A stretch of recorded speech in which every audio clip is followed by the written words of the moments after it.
The great hall of the Galactic Conclave stretched for kilometers in every direction. Light from a dying star poured through crystal windows, painting everything in shades of gold and red. Representatives from 47 species sat in their designated sections, each one breathing different air, seeing different colors, thinking in patterns no other mind could fully understand. This was the heart of galactic civilization. This was where the future was decided. Una Park stood at the center of it all. She was small by human standards, barely reaching the chest of most species present. Her black hair was pulled back in a simple style, and she wore the formal white uniform of Earth's diplomatic corps. She looked fragile standing there, surrounded by creatures that could crush her with a single limb. But her voice did not shake when she spoke. "We come not as conquerors," she said. Her words translated instantly into 1,000 languages. "We come as neighbors, as friends. We offer what we have freely, and we ask only for the chance to learn from you in return." Behind her, a holographic display showed the gift humanity had brought: medical technology, gene therapies that could cure diseases across dozens of species, treatments for conditions that had killed billions over thousands of years. All of it offered without cost, without conditions. The insectoid Vethrani clicked their mandibles in what might have been amusement or contempt. Their representative, a massive creature covered in black armor plates, leaned forward. "And what do you want in return, human?" "Membership," Una replied simply. "A seat at this table, a voice in decisions that affect our corner of space." High above the hall, in orbit around the station, Captain Teho Kang watched the proceedings through a direct feed. His ship, the Eternal Dawn, was the finest vessel humanity had ever built. It carried 2,000 souls, diplomats and scientists and soldiers who had traveled for months to reach this moment. Teho was 43 years old, a veteran of the border skirmishes that had taught humanity it was not alone in the universe. He had seen aliens kill humans. He had killed aliens in return. But today was supposed to be different. Today was supposed to be peace. "She is doing well," said his communications officer, a young woman named Suji Han.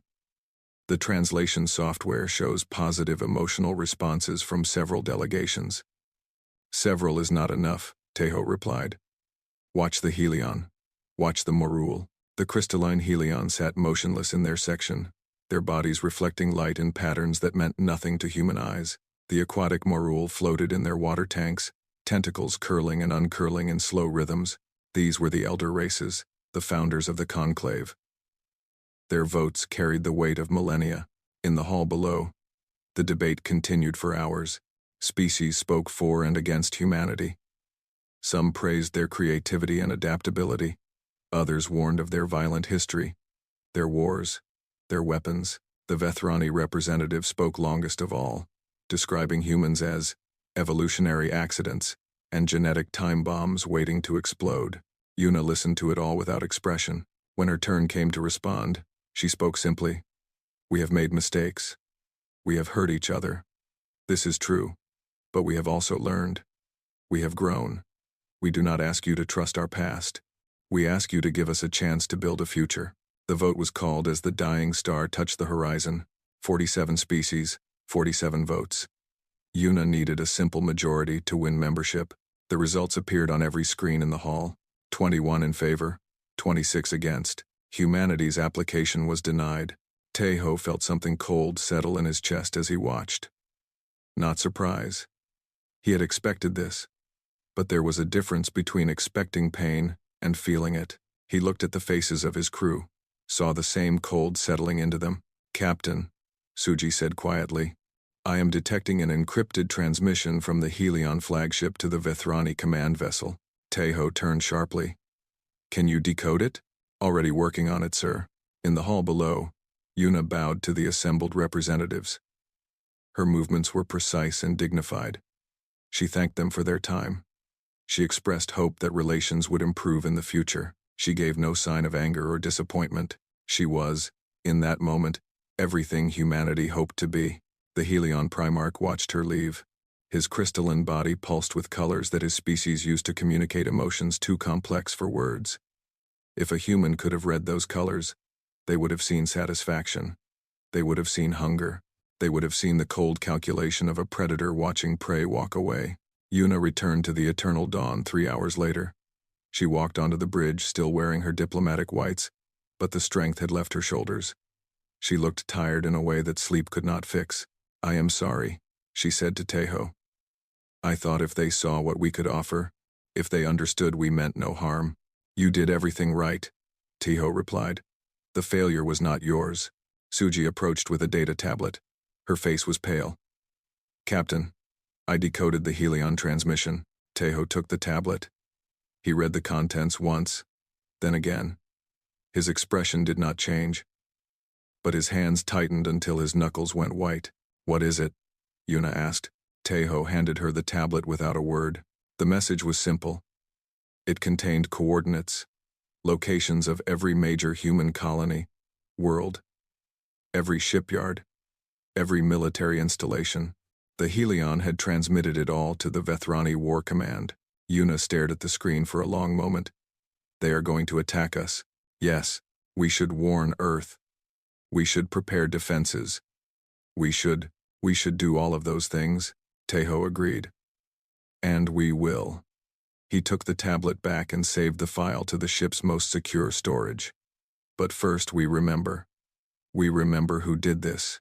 We remember why, and we make sure that humanity never forgets." The Eternal Dawn turned away from the Conclave Station and began its long journey home. Behind it, the dying star finally slipped below the horizon, and darkness fell over the great hall where humanity's future had been decided. In that darkness, the HFY war fleets began to move. The first warning came at dawn on New Busan, a colony world at the edge of human space. Minji Song was in her laboratory when the sirens began to scream. She was a xenobiologist, 31 years old, with gentle hands and curious eyes. She had spent her life studying alien life forms, trying to understand the universe and everything in it. She had never studied war. She learned quickly. The sky turned red as HFY dropships broke through the atmosphere. There were hundreds of them, then thousands, falling like burning rain onto the cities below. Minji watched through her laboratory window as the first buildings exploded. She watched people running in the streets, tiny figures made smaller by distance. She watched them die. "All personnel to evacuation zones," the station computer announced in its calm, mechanical voice. "This is not a drill." "Repeat. This is not a drill." Minji ran. She ran through corridors filled with smoke and screaming. She ran past bodies she did not stop to identify. She ran until she reached the evacuation shuttle and threw herself inside, gasping for air that tasted like ash. The shuttle lifted off just as the research station collapsed behind her. From orbit, Admiral Woojin Baek commanded what remained of the defense fleet. He was 60 years old, a lifetime soldier with gray hair and tired eyes. He had fought in every conflict humanity had faced since first contact. He had won battles that seemed impossible, but this was different. This was not a battle. This was an execution. "Admiral, we have confirmed HFY presence in 12 systems," his tactical officer reported. "They are hitting every major colony simultaneously. Fleet strength? We are outnumbered approximately 8-1, sir." Woojin looked at the tactical display, at the red dots representing enemy ships surrounding every human world like wolves around dying fires. He had known this was coming. Tejo Kang had warned them months ago, had shown them the Helion transmission. But knowing and seeing were different things. "All ships," he said quietly into the fleet-wide channel. "Our mission is not victory. Our mission is time. Every minute we survive is a minute for evacuation ships to escape. Every life we save matters. Hold the line." The battle lasted 3 days. Woojin lost 2/3 of his fleet in the first 6 hours.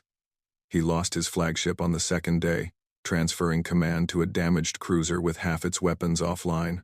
He lost friends he had known for decades, watched their ships break apart in the cold silence of space. But he did not retreat. He held the line. Minji spent those 3 days in the cargo hold of an evacuation transport, surrounded by thousands of refugees.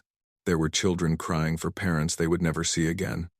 There were old people staring at nothing, their minds broken by what they had witnessed. There was a young man who kept asking when they could go home, not understanding that home no longer existed. She held a little girl whose name she never learned, rocking her gently while the ship shuddered under enemy fire. She sang songs her mother had sung to her, old Korean lullabies about mountains and rivers and peaceful nights. She sang until her voice gave out. And then she hummed. And then she simply held on. When they finally reached safe space, Minji looked back at the stars they had left behind. Somewhere in that darkness, New Busan was burning. 12 billion people had lived there. The reports said less than 2 million escaped. Earth demanded answers. Ambassador Yuna Park, who had survived the initial attacks only because she was already traveling home, stood before the Galactic Conclave and demanded justice. Her voice was not calm this time.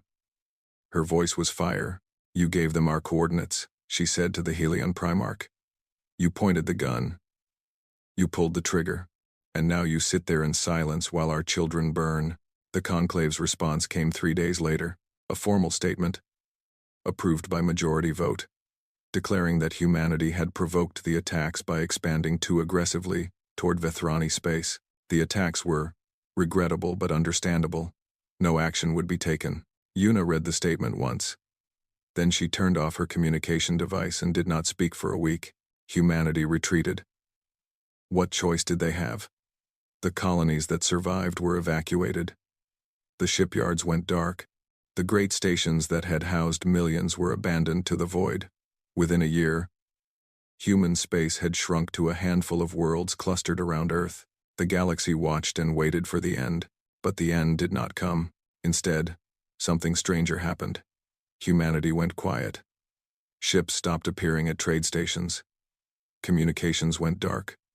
Probes sent into human space found nothing but empty stations and silent worlds. It was as if an entire species had simply vanished. Deep in an asteroid field that had no name on any map, Minji Song stepped off a transport ship into a cavern carved from living rock. She had been recruited 3 months ago by people who would not give their names. They had shown her credentials she could not verify. They had told her humanity needed her skills. She did not know what she was walking into. She only knew she had nowhere else to go. Admiral Wu Jinbaek was waiting for her. He looked older than she remembered, older than the broadcasts had shown. His uniform was gone, replaced by simple civilian clothes. But his eyes were the same, sharp, determined, unbroken. "Dr. Song," he said. "Thank you for coming." "I do not understand what this place is," she replied. "You will." A woman emerged from the shadows. She was perhaps 50 years old, with silver-streaked hair and a face that gave nothing away.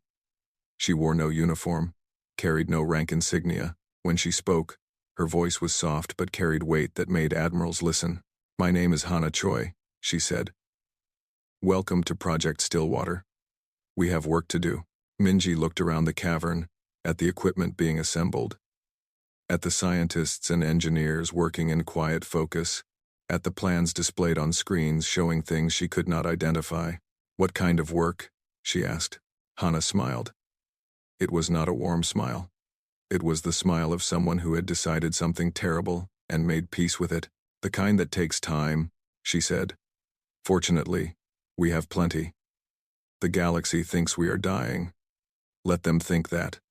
Let them forget us, and when they have forgotten, when they believe themselves safe, we will remind them that humanity does not die easily." She gestured toward the deeper sections of the facility, toward lights that burned in the darkness like stars being born.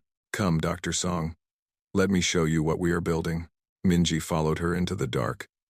Behind her, the galaxy continued to turn, confident that the human problem had been solved. They were wrong. 60 years passed like water through fingers. The Galactic Conclave flourished in that time. Trade routes expanded. New technologies emerged. The Vethrani built monuments to their victory over the humans, great towers of black stone that reached toward the stars. The Helion grew rich selling the resources they had taken from abandoned human worlds. The Morul expanded their empire into territories that had once been forbidden. Everything was peaceful. Everything was prosperous. And humanity became a story told to frighten children. Young Vethrani learned about the humans in their history lessons. They learned that humans were dangerous, aggressive, uncontrollable. They learned that the Vethrani had bravely defended the galaxy against this threat. sacrificing much to ensure peace. They learned that the humans had collapsed after the war, retreating to their homeworld to die in isolation. It was a good story. It made the children feel safe. Sun Wu-Jiang remembered the truth. He was 142 years old now, ancient by the standards of any species. Human medicine had advanced dramatically in the hidden facilities of Project Stillwater, extending lifespans far beyond what had once been possible. Sun Wu had been a young communications officer when New Busan burned. He had watched his family die on screens he could not turn off. He had carried that memory for 6 decades, letting it harden inside him like a stone.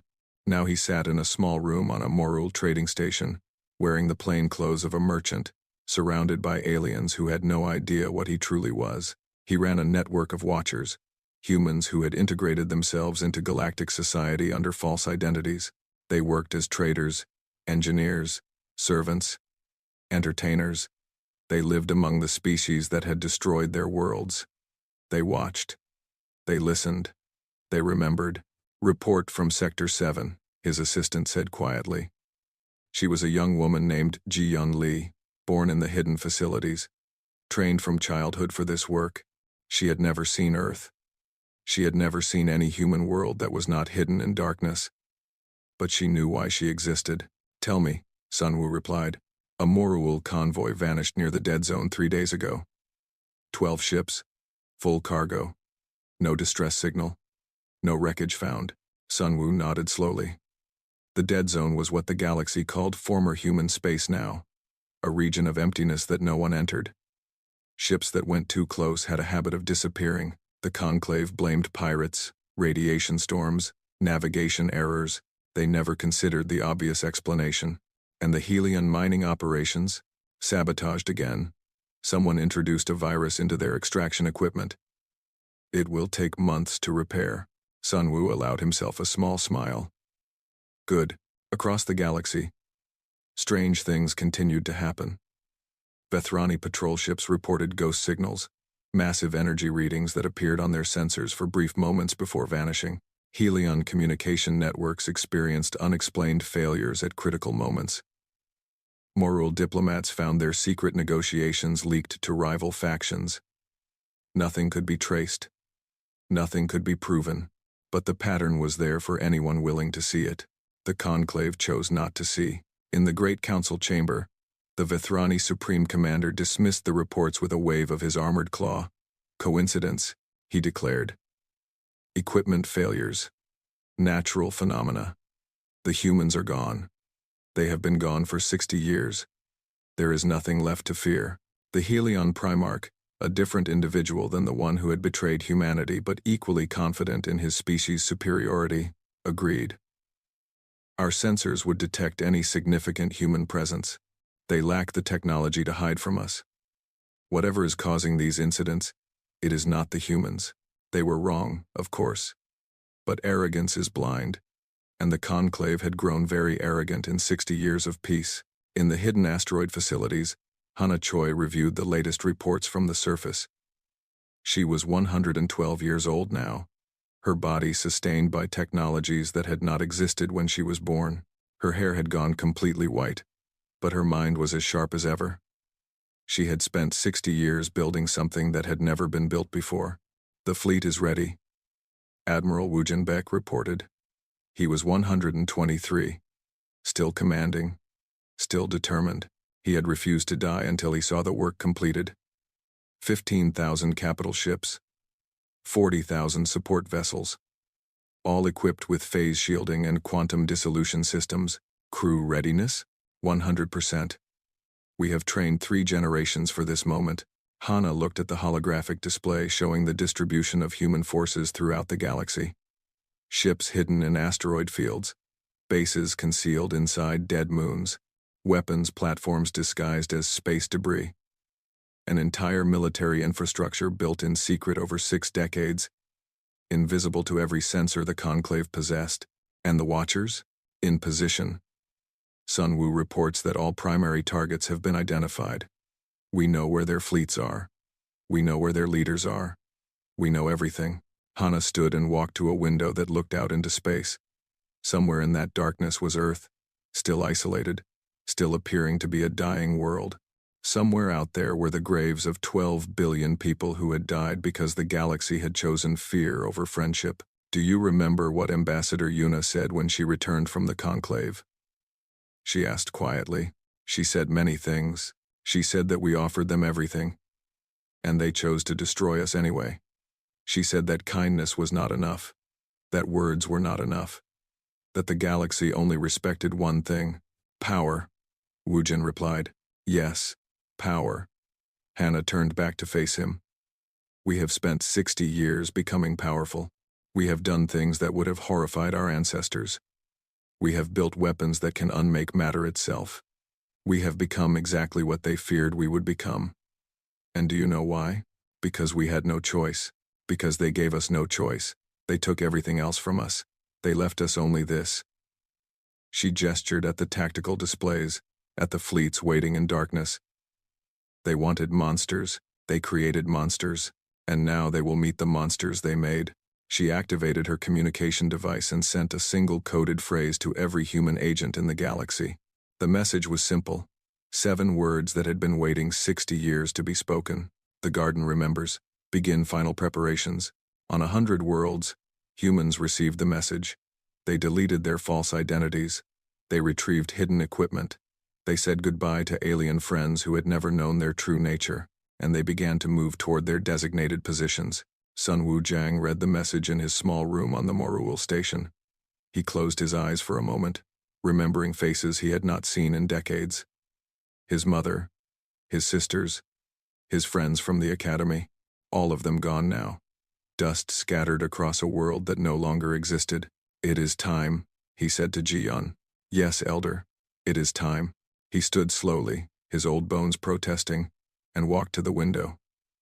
Outside, the stars burned cold and bright. The same stars that had watched humanity nearly die. They would watch what came next. "They forgot us," he said softly. "They thought silence meant death. They were wrong. Silence was just us learning, waiting, preparing." He turned away from the window. Now they will learn what silence really meant. In the darkness of space, hidden from every sensor, 15,000 human warships powered up their engines and began to move. The silence was ending. The Festival of Conquest was the greatest celebration in Vithrani culture. Every year, on the anniversary of their victory over humanity, the entire species paused to remember their triumph. Fleets gathered in ceremonial formations. Leaders gave speeches about Vithrani superiority. Citizens looked up at the sky and felt proud of what their ancestors had accomplished. This year, the celebration was grander than ever. 60 years since the human threat had been eliminated. 60 years of peace and prosperity. The Supreme Hive Commander himself would address the nation from the orbital platform above the homeworld, surrounded by the mightiest warships in the Vithrani fleet. Admiral Unji Bek watched the celebrations through long-range sensors. She was 41 years old, born in the hidden facilities, raised on stories of what had been done to her people. Her grandfather, Wujin, had died 3 years ago, finally allowing himself to rest after seeing the fleet completed. Her grandmother, Minji, was still alive, still working in the research divisions, still fighting in her own way. Unji carried their legacy in her blood. "All ships report ready," her tactical officer announced. "Phase shields at full power. Weapons charged. Crew at battle stations. Fleet positions confirmed. We have complete coverage of Vithrani orbital space. The Helion and Morul response fleets are also within range." Unji nodded slowly. Around her, the bridge of the flagship Remembrance hummed with quiet energy. This ship was 3 kilometers long, the largest vessel humanity had ever built. It carried weapons that could crack planets and shields that could deflect anything the Conclave could throw at it. It was, in every measurable way, the most powerful warship in the galaxy, and the Vithrani had no idea it existed. "Open a channel to Elder Hana," Unji ordered. The holographic display flickered, and Hana Choi's face appeared. She was ancient now, 115 years old, but her eyes were sharp and clear. She had refused to take command of the fleet herself, insisting that the next generation should lead, but she was watching. She would always be watching. "Admiral," Hana said. Are you ready? We are ready. Are you certain about the approach? We could end this quickly. Destroy their fleets before they can respond. We could. But that is not why we built this fleet. We built it to make a point. To show them what they created. If we simply destroy them, we become what they always said we were. Monsters. Killers. Animals. Hana shook her head slowly. No. We will give them a chance. One chance. That is more than they gave us. And if they refuse, then we will do what is necessary. But the choice will be theirs. The guilt will be theirs. We will have done everything possible to avoid what comes next. Unji understood. She did not entirely agree. But she understood. Hana had lived through the burning. She had seen what hatred could do. She did not want humanity to become the thing it was fighting against. Even now, even after everything, she wanted to believe there was a better way. Very well, Unji said. We proceed as planned. She cut the channel and turned to her crew. These were young people. Most of them born after the war, trained from childhood for this moment. They had never known anything but preparation for revenge. And now, finally, the moment had come. All ships, Unji said into the fleet-wide channel. Decloak on my mark. Remember your training. Remember your families. Remember why we are here. 3, 2, 1. Mark. The sky above the Vethrani homeworld shattered. Thousands of ships appeared simultaneously, emerging from nowhere, filling the void with more firepower than the Vethrani had ever seen in one place. The human fleet spread across the orbital space like a wave, blocking out the stars, turning day into shadow. The Vethrani ceremonial fleets, caught completely off guard, scrambled for battle positions. On the orbital platform, the Supreme Hive Commander stopped mid-speech. His compound eyes stared at the sensor displays, trying to process what he was seeing. It was impossible. The humans were gone. The humans were dead. The humans could not be here, but they were here. And they were everywhere. This is Admiral Unji Beck of the Human Defense Fleet. A voice announced on every frequency, in every language, across every communication system in the system. We are speaking to the Vethrani people and the Galactic Conclave. 60 years ago, you destroyed our worlds. You killed our families. You burned our children in their beds and called it justice. The Vethrani fleet commanders shouted orders. Weapons charged. Targeting systems locked onto human ships. Missiles launched in desperate waves. The missiles passed through the human ships like light through glass. Phase shielding. The Vethrani had never seen anything like it. Their weapons simply did not exist in the same space as the human vessels. Nothing they had could touch the enemy. We spent 60 years in silence, Unji continued. We learned. We adapted. We built things you cannot imagine. We became what you forced us to become. And now we are here to collect what is owed.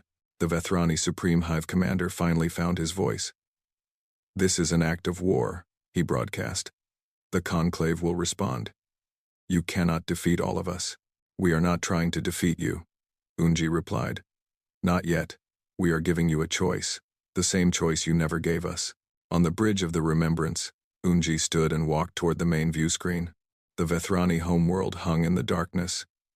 A beautiful sphere of blue and green. Home to 30 billion lives. She could destroy it with a single order. She could avenge New Busan and the other 11 worlds in an instant. But that was not why she was here. You have one solar cycle, she announced. 24 of your hours. In that time, you will evacuate every military installation in this system. Every warship will power down and surrender. Every weapon platform will be disabled. You will do this, or we will do it for you. The Vethrani Hive Commander made a sound that translated as contemptuous laughter. You cannot threaten us. You are one fleet. We have the entire conclave. Then call them. Call everyone. Bring every ship you have. We will wait. Unji paused, letting the words sink in. But understand this. We have spent 60 years preparing for this moment. We know where every fleet is. We know where every leader lives. We know everything. If you choose to fight, you will lose. And losing against us will not mean defeat. It will mean extinction.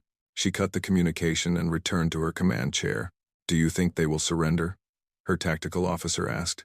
"No," Unji replied quietly. "They are too proud. They have been comfortable too long. They will call their allies. They will gather their forces. They will try to destroy us. And then," Unji looked at the Vithrani homeworld one more time, at the 30 billion lives that did not know their government was about to make a terrible mistake. "And then we will show them what humanity became in the dark. We will show them the monsters they created. And we will make sure the galaxy never forgets what happens when you try to burn us." The first conclave response fleets began arriving 6 hours later. The Helion came first, then the Morul, then a dozen other species who had voted against humanity 60 years ago. They gathered at the edge of the system, forming the largest combined fleet in galactic history. 14 fleets, 23,000 warships. The full military might of the galactic conclave. Unji watched them assemble on her tactical display. Then she opened a channel to all human vessels. "Remember New Busan. Remember the 12 worlds. Remember everyone we lost. Today, we show them that humanity does not die quietly. Today, we show them the cost of their choices. All ships, prepare for combat." The human fleet moved forward to meet them. The battle lasted 9 minutes. Later, historians would argue about what happened in those 9 minutes. They would analyze sensor data, interview survivors, build computer simulations trying to understand how everything had gone so wrong so quickly. But the truth was simple. The Conclave had brought weapons designed to fight the humanity of 60 years ago. They were facing something entirely different. The human fleet moved through the combined Conclave forces like wind through leaves. Quantum dissolution fields activated, and the largest Vethrani dreadnoughts simply ceased to exist. One moment they were there, kilometers of armor, and weapons and crew. The next moment they were expanding clouds of atoms, scattered across the void like dust. The Helion flagship tried to retreat. A human cruiser intercepted it, matched its speed, and fired once. The crystalline vessel shattered like glass, its fragments spinning away into darkness. The Morul commander ordered his ships to surround the human flagship. 30 vessels closed in from all directions, firing everything they had. The Remembrance did not even bother to return fire. It simply flew through them, its phase shields rendering their weapons meaningless. And when it emerged on the other side, every Morul ship had been reduced to wreckage by forces they could not see or understand. 9 minutes. 23,000 Conclave warships. Less than 200 survived, and only because the humans let them escape to carry word of what had happened. Admiral Unji Bek felt no joy in the victory. She had known it would be easy. She had known the technology gap was insurmountable. Watching ships die, even enemy ships, even ships belonging to species that had murdered billions of her people, brought her no satisfaction. It was simply necessary. It was simply the price of survival. "Surviving vessels are retreating to the Conclave station," her tactical officer reported. "They are broadcasting distress signals on all frequencies. Let them broadcast. Let everyone hear. Let the entire galaxy know what happened here today." The Vithrani Supreme Hive Commander died in the battle. So did the Helion Fleet Admiral. So did 17 other species military commanders. The leadership of the Conclave had been gathered in one place, confident in their superiority, and humanity had erased them in 9 minutes. What remained was chaos. 2 days later, Hana Choi appeared before the shattered remnants of the Galactic Conclave. She did not come in person. She appeared as a hologram, projected into the Great Council chamber where Yuna Park had once begged for peace. The seats that had been full of confident representatives were now half empty, occupied by frightened diplomats who had never expected to face consequences. Hana looked old. She was old. 115 years of carrying humanity's survival on her shoulders had left her bent and gray, but her voice was strong, and her eyes were clear. And when she spoke, the entire galaxy listened. 60 years ago, she began. "We came to you with open hands. We offered medicine that could have saved billions of lives across dozens of species. We asked only for friendship, for acceptance, for a chance to be part of something larger than ourselves, and you responded with betrayal, with genocide, With the systematic murder of 12 billion innocent people, the remaining conclave members sat in silence. Some of them had not even been born when the war happened. They had inherited the guilt of their predecessors, and now they were paying for decisions they never made. "We could destroy you," Hana continued. "We have the power to wipe every species that voted against us from existence. We could burn your worlds as you burned ours. We could kill your children as you killed ours. We have earned that right, by every law of nature and survival." She paused, letting the words sink in, letting them imagine what it would feel like to watch their own civilizations die. "But we will not." A murmur passed through the chamber. Confusion, disbelief, hope, perhaps. From those who still believed they could escape what they had done. "We will not," Hana repeated, "because we refuse to become what you made us. You taught us that the galaxy respects only strength, that mercy is weakness, that kindness is stupidity. You taught us these lessons with fire and blood, and we learned them well. But we also learned something else. We learned what we do not want to be. We looked at what you did to us, and we decided that we would never do that to anyone else. Not because it would be wrong, but because it would make us into you." She straightened, her holographic form seeming to grow larger, filling the chamber with presence that had nothing to do with technology. "These are our terms. The Galactic Conclave is dissolved. Forever. You will never again gather to decide the fate of species without their consent. Your war fleets will be dismantled. Every vessel capable of planetary assault will be destroyed. Reparations will be paid to rebuild human worlds, calculated over the next century, based on economic capacity, and most importantly, every species that participated in or supported the attack on humanity will teach their children the truth, not the lies you have been telling. The truth. That you chose hatred over friendship. That you chose murder over mercy. That you nearly destroyed yourselves because you were afraid of something different." A young Vethrani diplomat, barely out of childhood by his species' standards, raised a trembling appendage. "Why?" he asked. "Why show mercy? We would not have shown mercy to you." Hana smiled. It was a sad smile, heavy with 60 years of grief and anger and determination. "Because you taught us what happens when you do not. We saw what cruelty creates. We felt it in our flesh and blood, and we decided that the cycle ends with us. Not because we forgive you. We do not forgive you. We will never forgive you. But because the children who come after us deserve better than endless revenge. Your children deserve to live, even though you would have killed ours. Our children deserve to grow up in a galaxy that is not defined by what was done to us." She looked around the chamber one final time. "You wanted to destroy humanity because you feared what we might become. You should have feared what we would become if you tried to destroy us and failed. But here is the truth you never understood. We did not become your nightmare. We became something else. Something you could not predict. We became people who choose, even after everything, to be better than our enemies." The hologram flickered and began to fade. "The fleet will remain in orbit for 1 month. You have that long to accept these terms or face the consequences. I suggest you choose wisely. You have already made enough bad choices to last 1,000 years." She was gone. The terms were accepted within a week. Years passed. A decade, then 2. The galaxy changed slowly, painfully, like a broken bone healing crooked and having to be rebroken to set properly. The old powers diminished. New alliances formed. Humans returned to the worlds they had abandoned, rebuilding cities from ashes, planting gardens in craters left by orbital bombardment. On New Busan, now green again after decades of restoration, a memorial stood at the site of the old research station. It was a simple thing. A wall of black stone with names carved into its surface. 12 billion names, too many to read in a single lifetime, but all of them preserved, all of them remembered. Admiral Unji Baek, now 73 and long retired, visited the memorial on the anniversary of the burning. She walked slowly, her body failing after years of stress and combat, but her mind was clear. She carried a single flower, a white lily. Her grandmother, Minji's favorite, a young Helion, approached her hesitantly.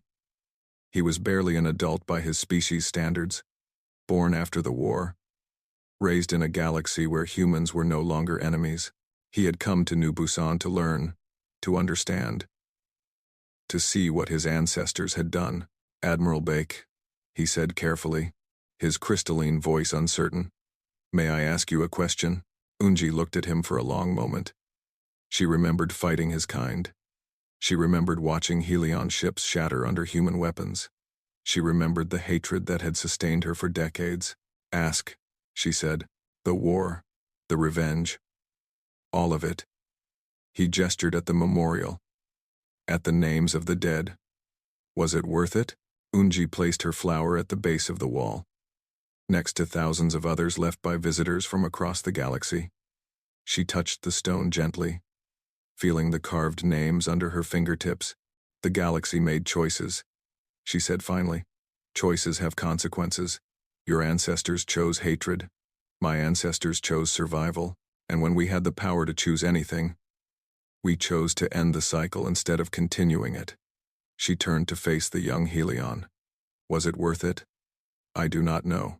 I know that my grandmother died last year surrounded by her great-grandchildren, on a world that should have been dust. I know that children play in these gardens, children of species that once tried to destroy each other.